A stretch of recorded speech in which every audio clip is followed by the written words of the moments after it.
The alarm was the first thing, not a gentle wake sequence, not the soft blue light and the warm hiss of pressurized air that the manual promised. The alarm was raw and sharp and wrong, the kind of sound a machine makes when it has been waiting a very long time to say something bad. Elena opened her eyes. The cryopod ceiling was right there, too. In from her nose, the same scratched plexiglass she had stared at when the door sealed, but the scratches were different now, deeper, and there was something growing in the corner of the seal, a thin green-black line, organic and patient, that had not been there before.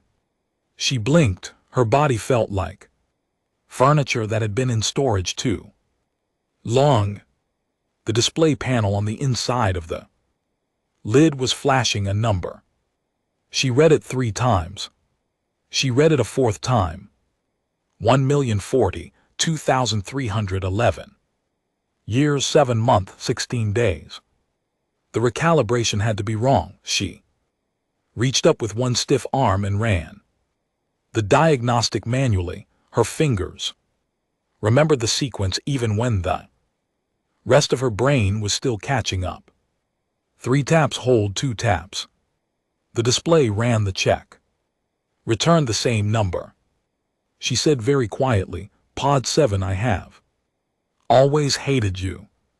The pod clicked and the lid cracked open, and the smell hit her before anything else, not the recycled metal tang of the station, not the clean emptiness of controlled atmosphere. This was rain and copper and something warm and green and alive, something that had been growing for a very long time, without anyone giving it permission. She sat up, or she tried to. Her muscles had the structural integrity of wet paper. She made it halfway and stopped, gripping the pod edge, breathing. Her heartbeat was loud in her ears, loud in her teeth. The station was gone. Not dramatically gone, not debris and fire, just gone the way a building goes when a forest gets 1,000,000 years to have an opinion about it. The walls were there still, in shape and in memory, but they were buried inside something else. Now, vines the diameter of her thigh ran through where the corridor used to be. The ceiling panels had become soil. The floor had become something she would need to catalog later when her legs worked. She looked at her hands. They were the same hands. That seemed unreasonable. Her tablet was in the side compartment, right where she had put it. It had a crack across the screen now, a diagonal line from corner to corner that had not been there before, but when she pressed the power button, it turned on, and the light of it was the most familiar thing in the world, and she held it for a moment longer than necessary. 4,411. Archived entries, everything she had cataloged before the door sealed, every human voice, every human face, every record she had been able to pull in the last 3 weeks, when she understood what was happening and what she needed to do before it was too late. She opened a new entry, typed the date from the pod display, stared at the number, closed the entry without writing anything else. She needed to assess the situation. Systems check, that was the protocol. She had written the protocol herself on day 2 of the project before anyone believed the project would ever actually be used. She ran it now the same way she had written it, methodically, without feeling. External atmosphere, breathable, oxygen levels higher than baseline, temperature within human tolerance, biological activity off. Every chart she had charts for 12,000 cataloged species. The readings matched none of them exactly. They matched a cluster of them at 94.7%. The cluster was labeled in her archive under early cephalopod primate hybrid, fauna tier 3, developmental state. Prescient. She ran the recalibration on the sensor. It came back the same. She ran it again. Same. She put the tablet down and picked it up again and ran the atmospheric scan from scratch manually, step by step, because the calibration was clearly off, and this was a problem she could solve, and she was going to solve it right now. The scan came back the same.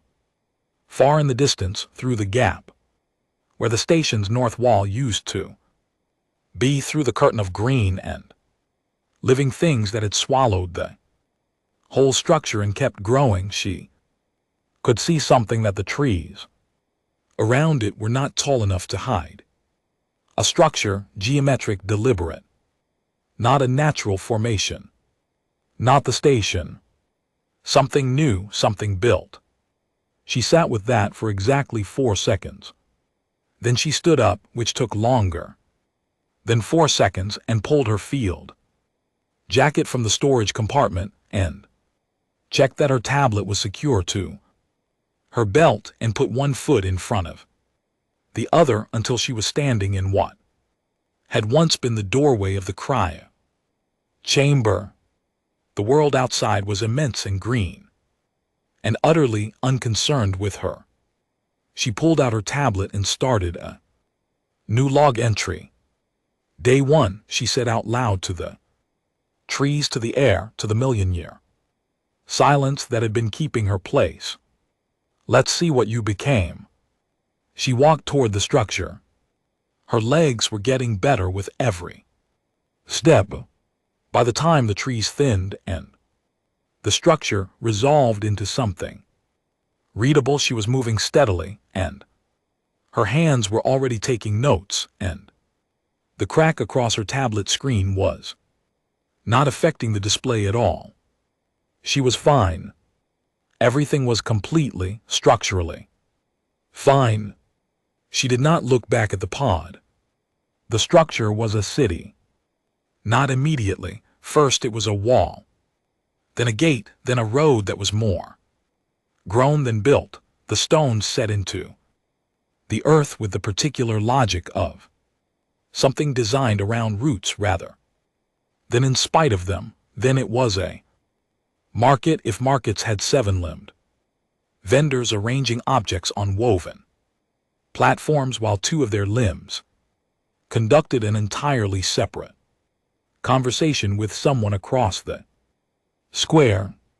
Elena stopped at the edge of the tree line and watched.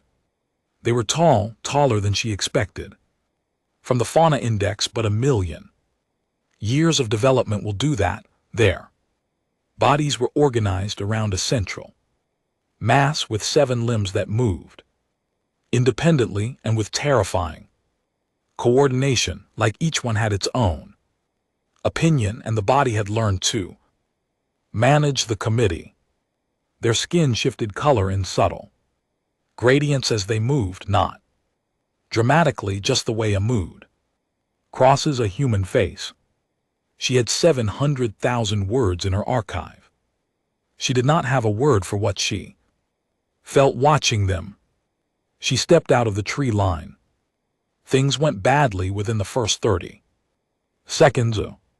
The road was higher than it looked from the trees. There was a root.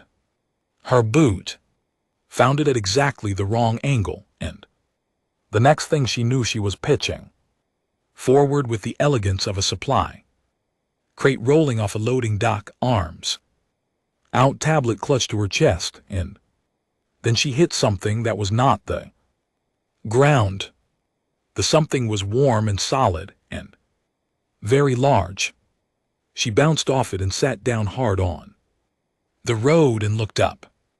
7 limbs, central mass, 4 eyes, arranged in a horizontal band across what she was choosing to call a face. All 4 eyes were directed at her with an expression she had no cultural Context for but which felt deep in her gut, like the expression a person makes when they are trying very hard not to react to something unexpected. "I am fine," she said in English, because her brain had not yet unlocked any other option. The creature made a sound, low and complex with harmonics she could feel in her sternum. She looked at her tablet. Translation module was running. It was pulling from the archive, from the 40 prelinguistic and proto-linguistic base structures she had cataloged, cross-referencing the phoneme patterns, building something. The progress bar sat at 11% and did not move quickly. The creature spoke again, softer this time, slower, like it had noticed the tablet and drawn a conclusion. She thought, they know what a tablet is, they have seen this before. Then she thought, they have seen a tablet before because someone like me was here before, a long time ago. Someone like me stood in this world and they remember. The translation bar hit 23%. She could pick out one word, repeated twice in 2 separate sentences. She knew that word. It was her word, her species' word. They were saying human. She sat on a road in a city she had never seen, in a world that had grown over the bones of everything she had ever known, surrounded by 7-limbed beings descended from creatures she had cataloged as presentient 1,000,000 years ago, and they were saying her word, like they had been waiting to say it out loud. The translation bar hit 47%. She stood up, brushed off her jacket, and said that very clearly, "My name is Elena. I have a lot of questions." The creature's color shifted, warm, something in the amber range. It put one limb out, palm forward, in a gesture that needed no translation at all. They took her to the elder. The elder's name, as best Elena could transliterate it, sounded like Maru was, and she was ancient by any measure, her 7 limbs moving slowly and with enormous authority, her color pattern deep and complex in ways that Elena's eyes were not yet calibrated to fully read. She received Elena in a room built for large gatherings but currently empty. Just the 2 of them and a translator who was working from the same linguistic structure Elena's tablet was building, from which meant they understood each other at a pace that was technically functional but emotionally slow. Myra was studied her for a long time. Then she asked through the translator a question that arrived as, "Are you the sleeping one, the one the pod marked pending?" Elena's tablet hand went very still. "What pod?" she said. Mara was turned to a young aide, said something rapid and layered, and the aide left and returned quickly, carrying something sealed in clear preservation resin, held in both hands the way you hold something irreplaceable. Elena took it. Through the resin she could see it clearly, blue, cylindrical, a logo that had survived 1,000,000 years of burial and careful preservation and generations of being passed down as something sacred. A big pen, standard ballpoint, the kind she had carried in her jacket pocket for 3 weeks before the cryo door sealed. The kind she had run out of ink in on day 19. She held it for a long time. She turned it over once.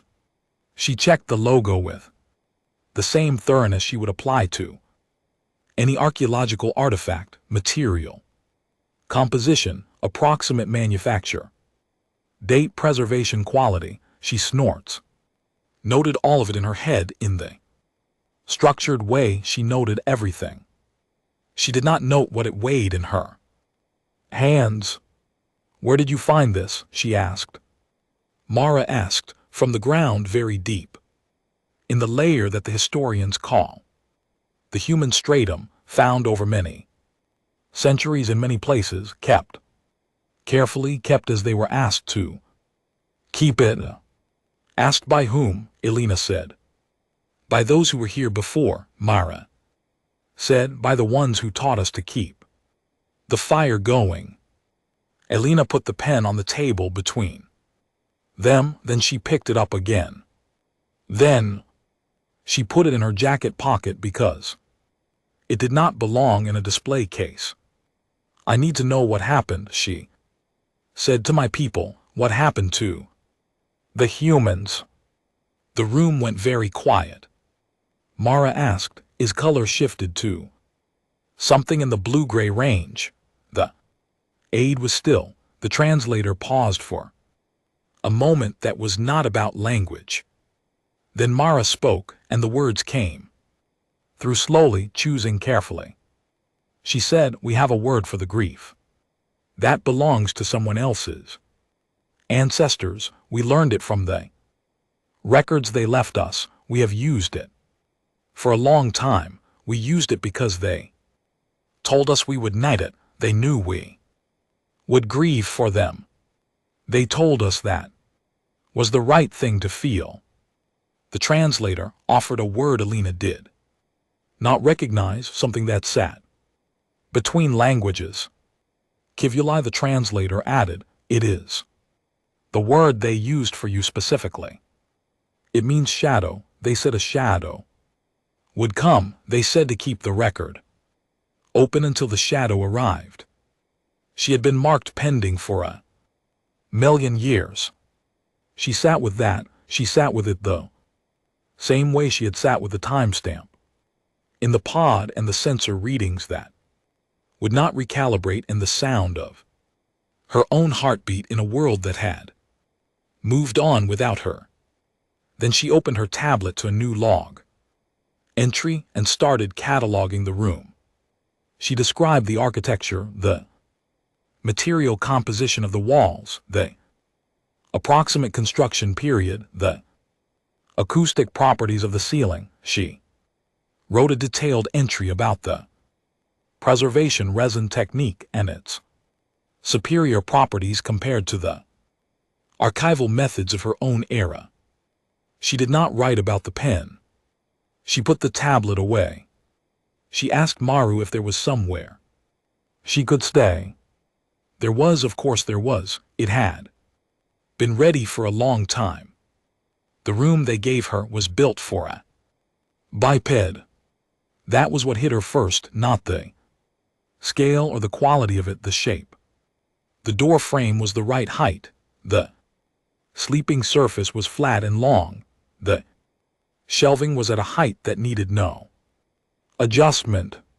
Someone at some point in the history of this city had built a room that assumed a human would one day need it. She stood in the doorway. Then she walked in and put the pen on the shelf and sat on the edge of the sleeping surface and stared at the wall and said nothing and felt a great deal that she declined to log. She stayed there until the light outside changed, and then she stayed a little longer, and the city beyond the window continued making the sounds of a living place, and eventually she opened her tablet and started a new maintenance log for Pod 7, and by the time she stopped writing, it was 3 pages long, and she had only covered the first 70 years of calibration drift. She felt better. She had a lot more to write. In the morning, Mara sent the aide, whose name translated roughly as seal, who moved quickly and spoke in brief, compressed phrases, and regarded Elena with the focused curiosity of someone studying something they had prepared for, but never expected to actually encounter. Seal was young by Oru standards. Probably, Elena was still calibrating the age-to-appearance correlation. The great repository, Seal said, through the translator in Elena's earpiece, which had improved overnight. because she had fed it 6 more hours of spoken Aru from the ambient recording she had taken at dinner. Mara says you must see it. What is it? Elena said. Everything, Seal said and appeared, entirely satisfied with that answer. It was 11 kilometers of living crystal. That was not a metaphor. The repository grew. Elena could see it when they arrived. The outer structures, incrementally taller than the survey Seal referenced from last season, the lattice expanding at roughly 2 millimeters per week, adding new nodes to its storage network the way a tree adds rings.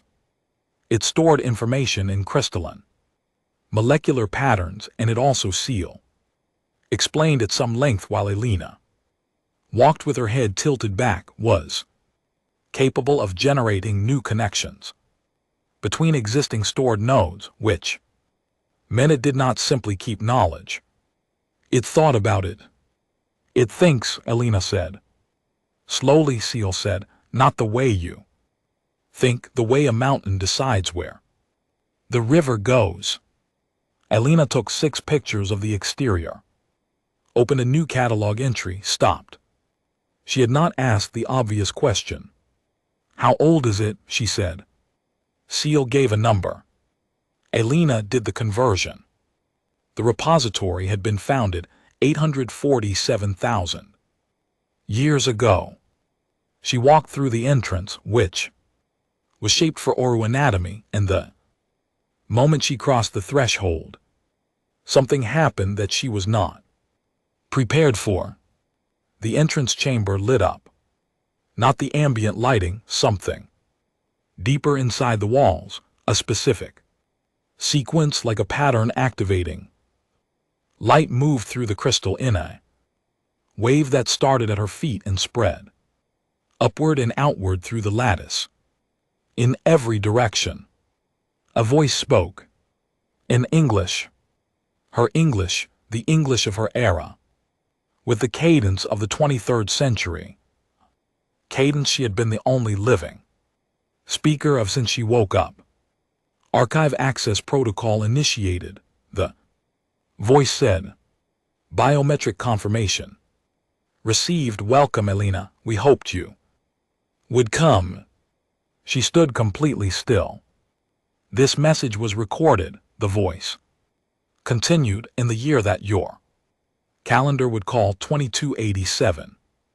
You will know this is not a live transmission. We recorded it knowing that we recorded it because we wanted you to hear a voice you recognized. We wanted the first thing the repository said to you to be in a language that was yours.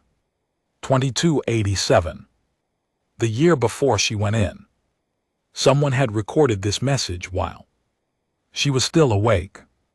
We have prepared an access path. Voice said, walk to the blue-lit node. Everything we built here, everything we kept is yours. All of it was always yours. The blue light was 40 m ahead at the end of a path through the crystal lattice. She walked it. Her footsteps were the only sound in the whole 11 km. The node was a column of crystal at head height, and when she placed her hand on it, the surface was warm in a way that felt like temperature and also like something she did not have a word for. The archive opened. The crystal expanded layer by layer, unfolding its stored data into a format her tablet could read, feeding directly into her translation module, and Elena stood in the center of it and read. She read for a long time. The short version, assembled over 6 hours, was this. Humanity had known, not in the vague, anxious way of any species that suspects its time is limited, but with the specific clarity of a civilization that had finally learned to read the long-range stellar data. A slow catastrophe was coming. Not quick, not survivable by staying the Timeline was 3 generations out when they confirmed it, which was enough time to do something other than panic. They had chosen to do something. The Oru's ancestors, the presentient hybrid fauna she had cataloged in Tier 3 had been identified as candidates. Intelligent, social, adaptable, with the right guidance and enough time, the record said they could become something extraordinary. Humanity had given them the time. 40,000 years of careful, patient, generational work, teaching without controlling, guiding without disrupting. The records of it were meticulous and sometimes hard to read, not because they were sorrowful, but because they were written by people who loved what they were doing and knew they would not live to see it finished. One record written by a woman named Clara Owen in year 12,000 of the project said only, they asked where the stars come from today, we told them the truth. They were not afraid. Elena read that entry twice. She did not read it a third time. The human civilization had not been destroyed. It had translated. The repository used that word specifically and deliberately. They had moved collectively across 4,000 years into something the repository described in language that was more physics than biology. They had gone somewhere, not quietly, not sadly. They had gone the way humans go.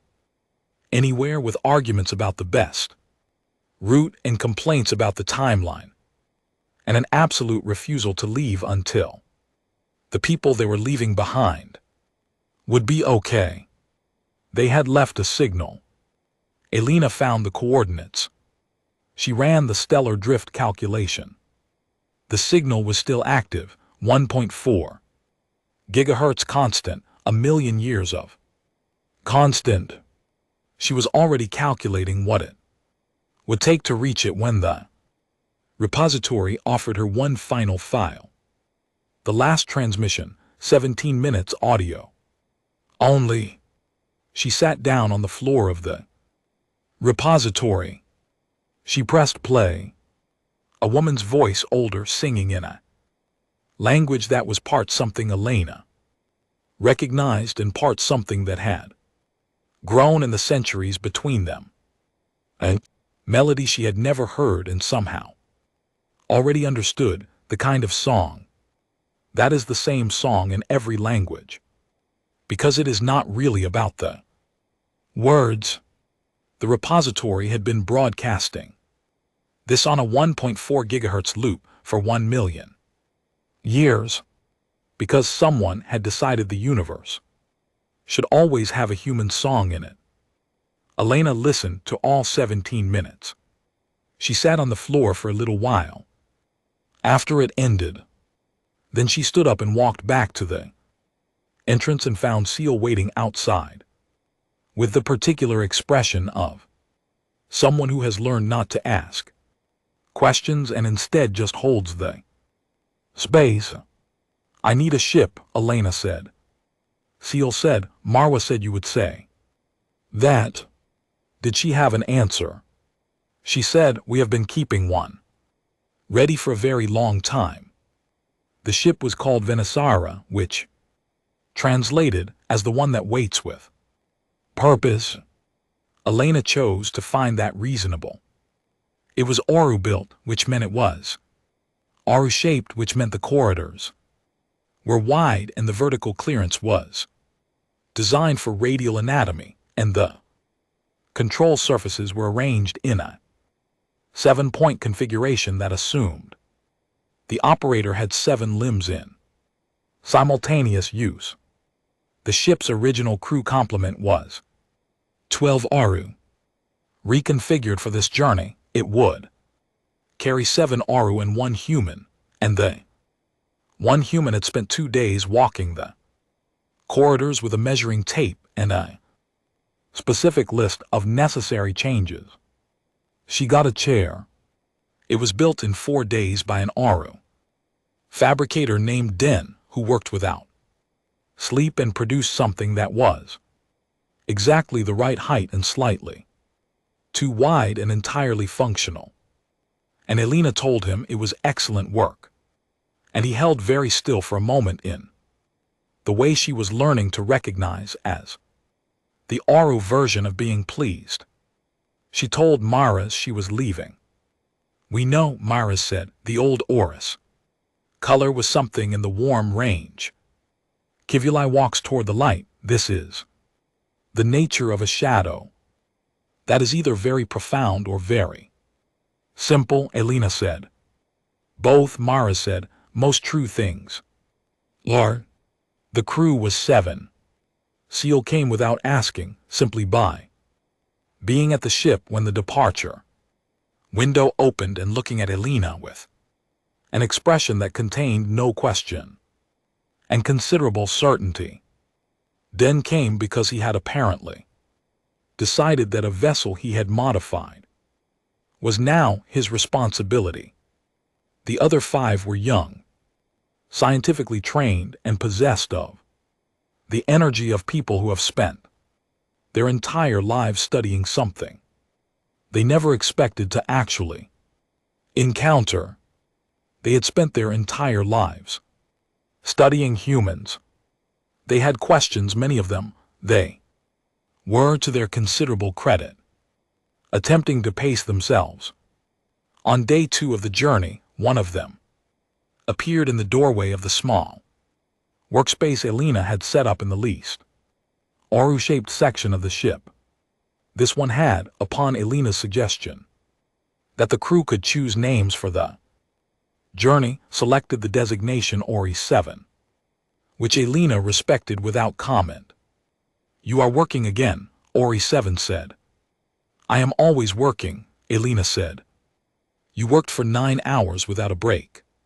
Yesterday, there was a lot to catalog. Ori 7 was quiet for a moment. What are you cataloging? Elena looked at the screen. She had been writing a detailed technical critique of Pod 7's calibration failures across 1,000,000 years. It was currently 61 pages long. She had been adding to it for 3 days. Maintenance documentation, she said. Ori 7 looked at the page count, said nothing about it. Elena appreciated this deeply. May I ask you something? Ori 7 said. One question, Elena said. Ori 7 moved into the workspace and settled all 7 limbs, finding their configuration, and looked at her directly with all 4 eyes and said, What are you afraid of finding? She opened her mouth to say something technical, something about signal decay, about unknowns in a translated civilization, about the variables, long-range contact with an entity that had been evolving 1,000,000 years beyond human baseline. What came out instead was that they are better than I remember us being. The workspace was very quiet. And that they are not, she said. She looked at the secondary display. The signal graph she plotted every morning was on screen. It had been trending in one direction for 18 days. Stronger every morning, measurably stronger. Ori 7 stood, moved to the doorway, paused.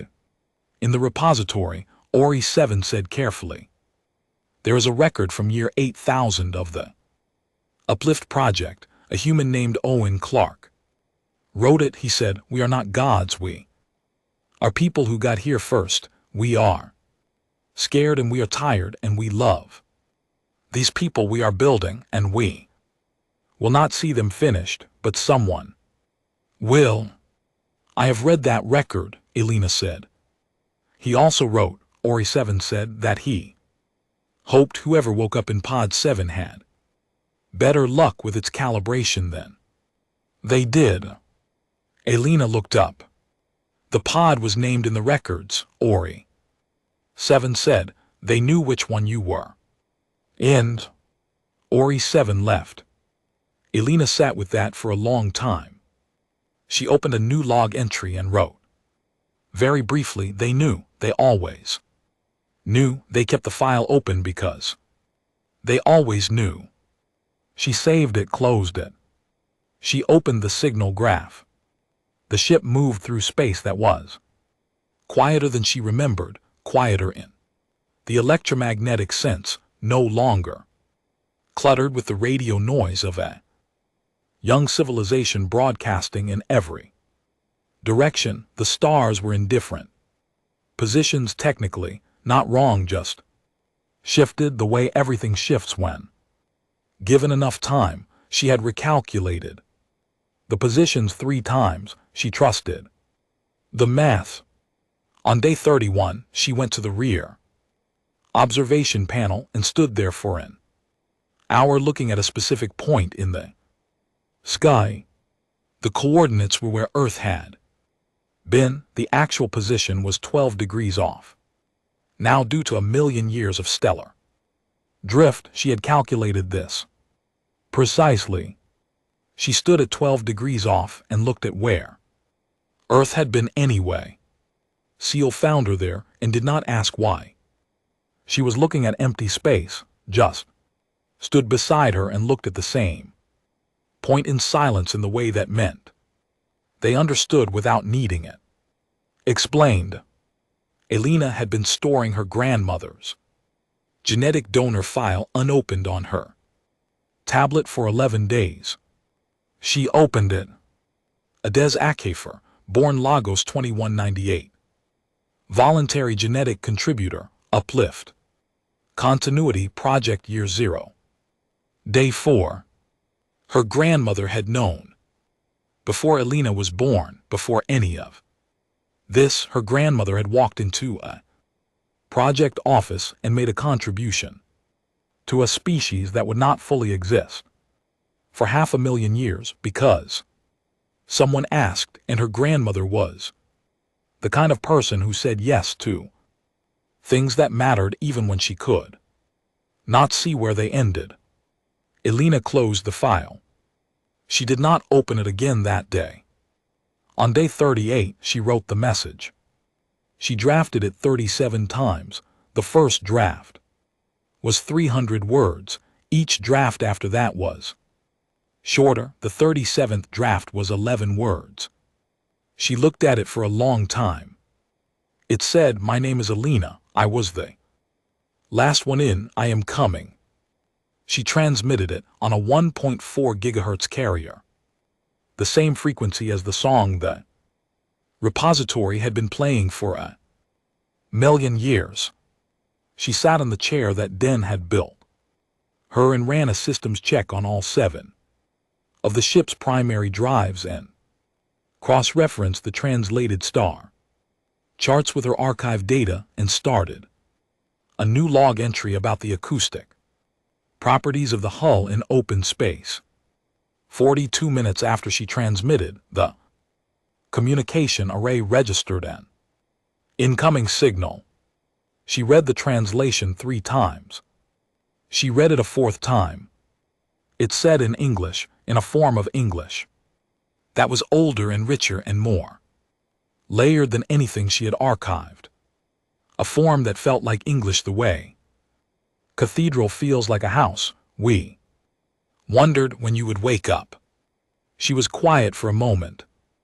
Then she said to Ori 7, who had appeared in the doorway at the sound of the alert, "Tell the crew we have an estimated arrival in 12 days."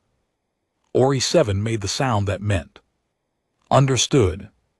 Until then, Elena added, "That the chair is excellent." She turned back to the screen and the signal that was now strong enough to carry harmonics, and she started building the translation module for what came next. Her hands were very steady. She had a great deal of work to do. They came out of the transit point into a system that was not on any chart she had, because her charts were 1,000,000 years old, and 1,000,000 years is enough time for a civilization to rearrange things significantly. There were 43 planets, not naturally. Naturally, there had been 11. She could reconstruct the original system, architecture from the mass distribution. But the remaining 32 had been moved, repositioned, arranged with a precision that did not suggest engineering so much as intention, a deliberate organization by a civilization that had decided it, preferred a different configuration, and had the patience to achieve it. The fourth planet was surrounded by ring structure that was not astronomical but architectural, continuous surface circling the planet at equatorial orbit, and on the surface of that ring, visible even at this distance as a texture, a pattern that resolved as the ship moved closer into individual structures, buildings, and entire civilization spread across a band that encircled a whole world. Seal made a sound Alina had not heard from an Ari before. She logged it for later, filed it under wonder, encountering the incomprehensible at scale. A voice came through the communication array, the same English as the message, older and warmer, and carrying something that was unmistakably human in origin, even after everything that had passed. Then, Asara, you are cleared for approach. We are sending a flight path. Please follow it exactly. We have prepared a landing area. A pause. Sound that was almost a laugh, brief and genuine. We have been preparing it for a while. The flight path arrived. Alina looked at it and immediately identified 3 decisions in the routing that chose a scenic approach over efficiency, and she was about to say something about it when she realized, with a feeling entirely outside her cataloging vocabulary, that whoever built the path had wanted her to see something specific. She flew it as given. What she saw, coming in low over the ring structure's surface, was a city built around parks, not incidentally. Deliberately, the structures grew around green spaces the way the station's walls had grown into the forest, the architecture and the living things woven together with the specific care of people who had spent a very long time deciding how they wanted to live. Children were visible from altitude, running, something she recognized as an argument happening in a market square. Below, a building under construction, the workers visible on its upper framework, and one of them was gesturing at another in a manner that needed no cultural translation at all.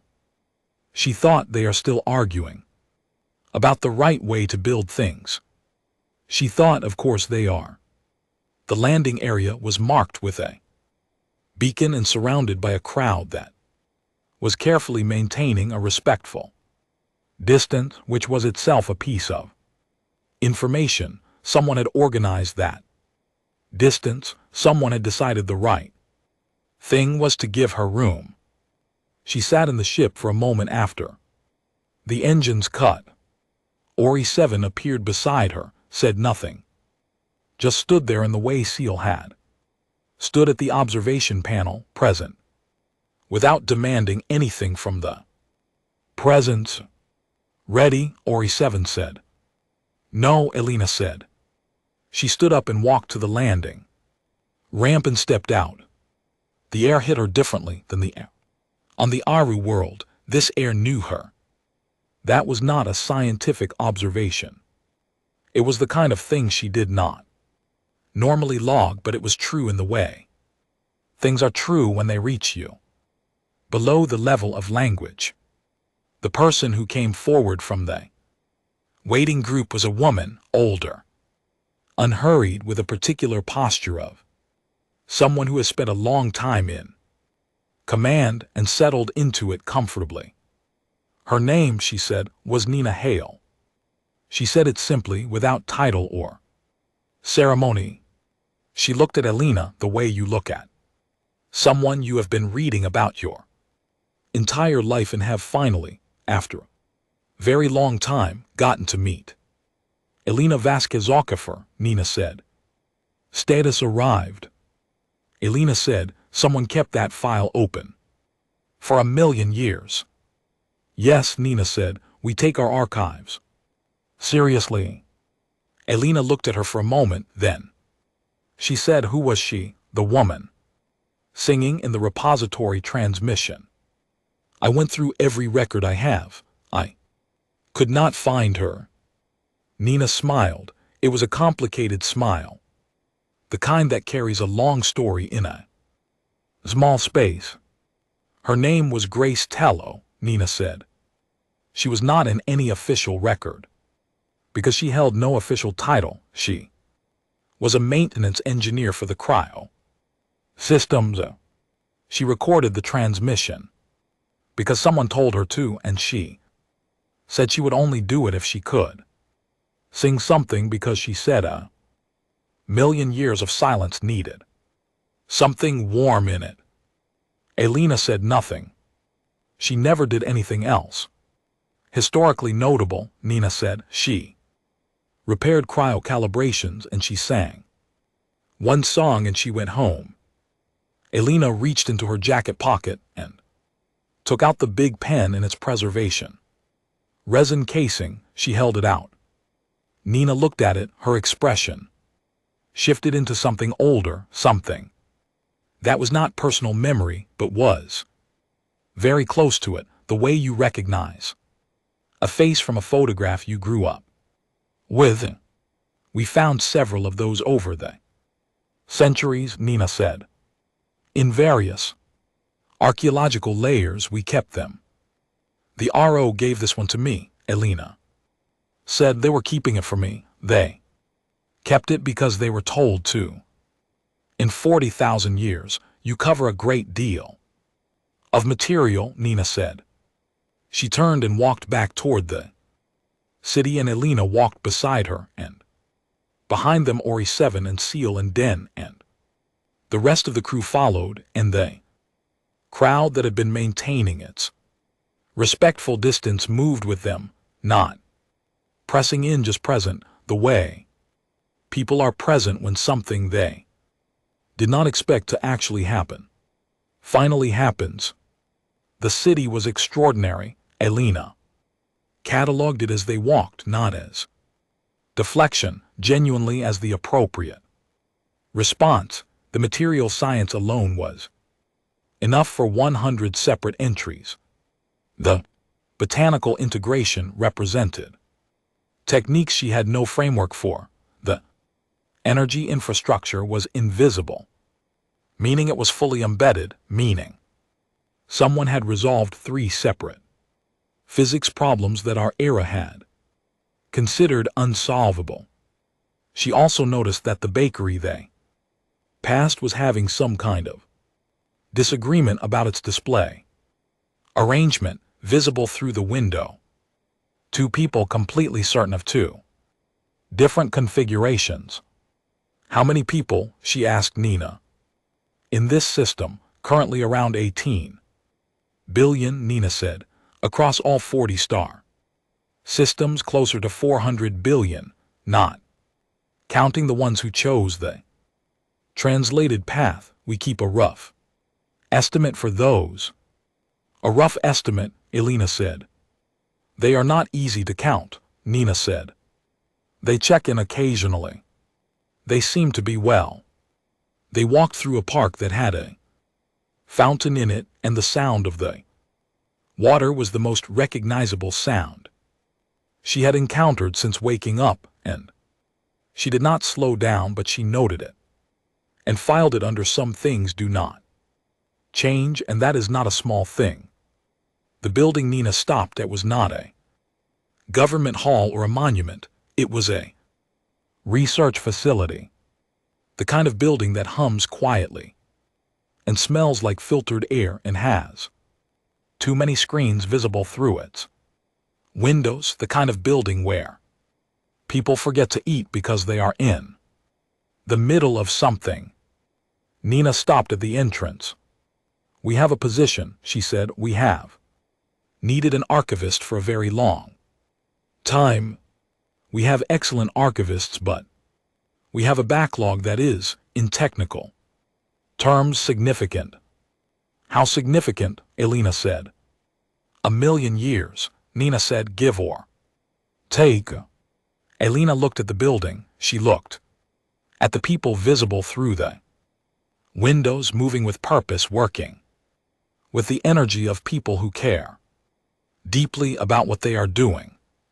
The Aru, she said, they need to be part of this. We hoped you would say that, Nina said. We have been making preparations. And the memorial, Elena said, I want to see it. It is in the next system, Nina said. I will take you when you are ready. When I am ready, Elena said.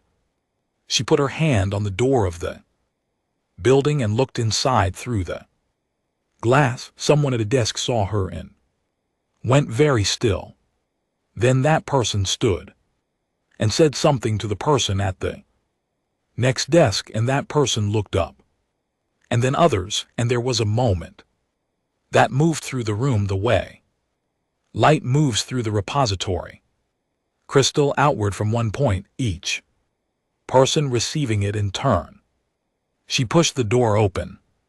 The room was quiet when she entered, not the silence of people who have nothing to say, the silence of people who have too much to say and are choosing their words with care.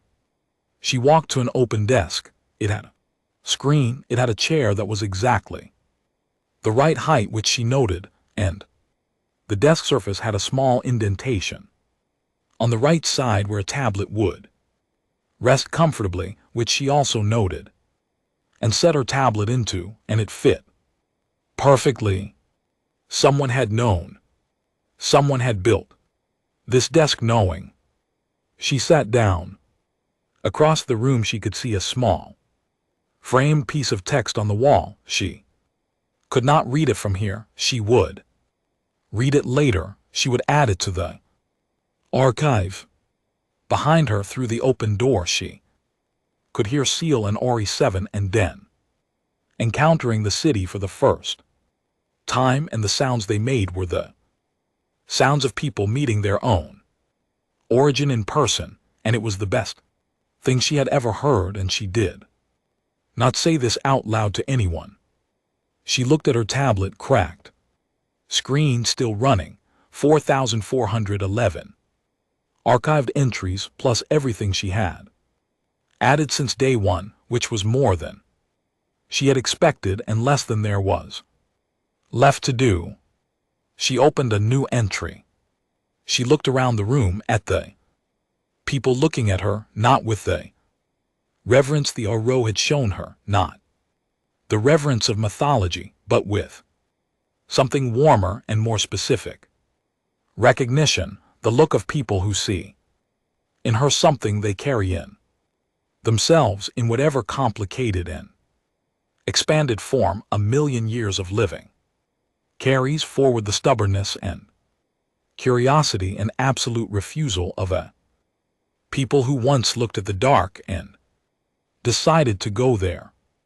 Day one, she said, to the room, to the ones who left and the ones who waited and the ones who kept a file marked pending for 1,000,000 years because they understood in the deep and stubborn way her people had always understood things, that absent is not the same as gone. Let's get to work. She started typing. The room settled back into motion around her, the quiet, steady hum of a civilization that had been working for a very long time, and she fit into it the way the tablet fit the indentation on the desk precisely, without any adjustment at all, as though the space had always been waiting for exactly this shape. She had 1,000,000 years of backlog. She had always worked best when there was a great deal to do. The crack across her screen did not affect the display at all.